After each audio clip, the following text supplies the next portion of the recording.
हमारे साथ क्या हुआ कि यहाँ पर जो जिहाद की बात करता वो मौलवी अगले दिन गायब है। आपको मस्जिद के मेंबर पे नमाज का दर्स दिया जाएगा, रोज़े का दर्स दिया जाएगा, हज का दर्स दिया जाएगा, ज़कात का दर्स दिया जाएगा, और जब कहा जाएगा कि जनाब बहनों के साथ ज़्यादतियाँ हो रही हैं तो आप कहेंगे हम दुआएं करेंगे ना जनाब।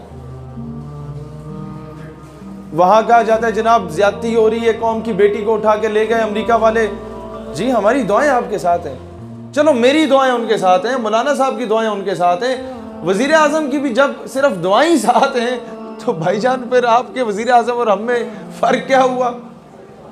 जब दुआएं ही आपके साथ हैं सिर्फ, तो फिर ये एटम बम क्या फूफी की शादी में तो नहीं छुड़ाना ना, इसे किसी मकसद के लिए रखा हुआ है।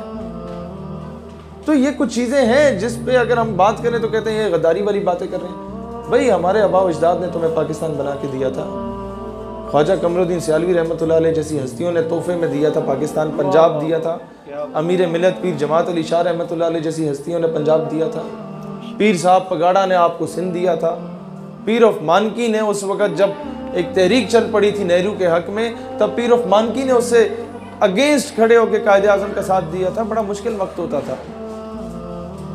तो खान ऑफ कल्लात ने किस तरह साथ दिया था। अब आप ये अंदाज़ा करें कि खान ऑफ कल्लात स्टेट को या बलूचिस्तान सूबे को अलग रियासत बनाना चाहते थे।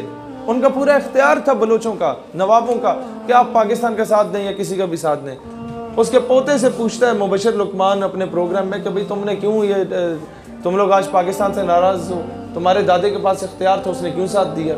वो कहता है मेरा दादा अलग रियासत बनाना चाहता था, लेकिन ख्वाब में रसूलुल्लाह की ज़ियारत नसीब होती है। रसूलुल्लाह अलैहिस्सलाम उन्हें कहते हैं, अभी अंग्रेज़ी में उसके ये अल्फाज थे, कहते हैं रसूलुल्लाह अलैहिस्सलाम ने हुक्म किया कि there is a country which is being made on the name of Islam and you are trying to betray it. एक मुल्क जो इस्लाम के नाम पे बन रहा है तुम उससे ख़यानत कर रहे हो। कहता है मेरे दादे ने क्या मुझ पर लाजिम हो गया कि अब मैं पाकिस्तान की हिमायत का ऐलान करूँ। तो जिस मुल्क के पाकिस्तान का मतलब क्या? ला इलाहा इल्लल्लाह। पाकिस्तान का मतलब क्या? ला इलाहा इल्लल्लाह। दस्तूर रियासत क्या होगा? दस्तूर रियासत क्या होगा? तो जिस मुल्क के सूबे भी रसूलुल्लाह अलैहिस्सलाम के हुक्म तुफैल से बने, किसी की मजाल नहीं हो सकती कि इसकी तरफ मैली नज़र उठा के देखे। मसला सिर्फ ये है कि हम लोगों ने खुद बहुत बड़ी नाइंसाफ़ियाँ की हैं इस मुल्क के साथ। हम लोगों ने सबसे बड़ा जुल्म कायदे आज़म को शहीद करके किया। अब आप बोलेंगे हैं वो शहीद हो गए जो एम्बुलेंस आपने उन्हें दी थी ना, वो कभी अपने आबा अजदाद से पूछिएगा वो कितनी खूबसूरत एम्बुलेंस थी। फिर मोहतरमा फातिमा जिन्ना के साथ हमने क्या कुछ नहीं किया। गद्दारे मिल्लत का लक़ब दिया गया था मोहतरमा फातिमा जिन्ना को। आप में से कितने लोगों को यह बात पता है? माजरत के साथ एक दो के अलावा नहीं पता होगी। गद्दारे मिल्लत का लक़ब कायदे आज़म की बहन को दिया गया था। आपकी साबिक गवर्नमेंट का एक सिटिंग मिनिस्टर का वालिद था जिसने मोहतरमा का इंतखाबी निशान लालटेन होता था और उसने एक कुतिया के गले में लालटेन डाल के उसे कराची की सड़कों पे घसीटा था और मोहतरमा से तशबीह दी थी। और मोहतरमा का जब पता चला कि इंतकाल हो गया है तो मोहतरमा फातिमा जिन्ना की डेड बॉडी का पोस्टमार्टम नहीं होने दे रहे थे। फौरन जनाजे का ऐलान करके फौरन जनाजा करवाया गया। वो औरत बताती है जिसने गुस्ल दिया था मोहतरमा को, कहती है जिस्म पे कहीं कहीं जगहों पे खंजर के वार मुझे नजर आए थे, फील हुए थे। ये हाल आपने कायदे आज़म की बहन से किया। फिर कहते दुनिया में जो है वो जूते मारती है, दुनिया को ठुटे मारने चाहिए।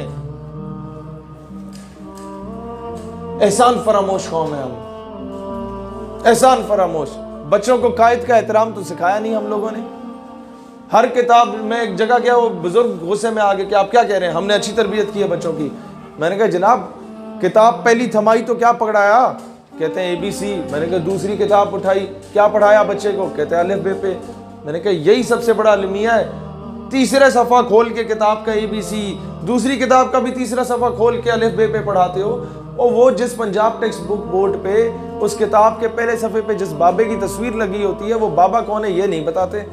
यही वजह है कि आपका बच्चा पहली बार कॉपी पेंसिल उठाता है तो उसी बाबे की दाढ़ी मूंछ बना रहा होता है और माथे पे टीके बना रहा होता है। देख लो जाके कॉपीज, नहीं बताते उसका एहतराम। वक्त का वली और दरवेश था वो। ये उन खुशनसीब लोगों में था मोहम्मद अली जिन्ना जिसे बेदारी की हालत में रसूलुल्लाह अलैहिस्सलाम की ज़ियारत नसीब हुई थी और आपने हुक्म किया था कि वहां जाओ पाकिस्तान, वो पाकिस्तान के लिए काम करो, बरे सगीर में जाओ।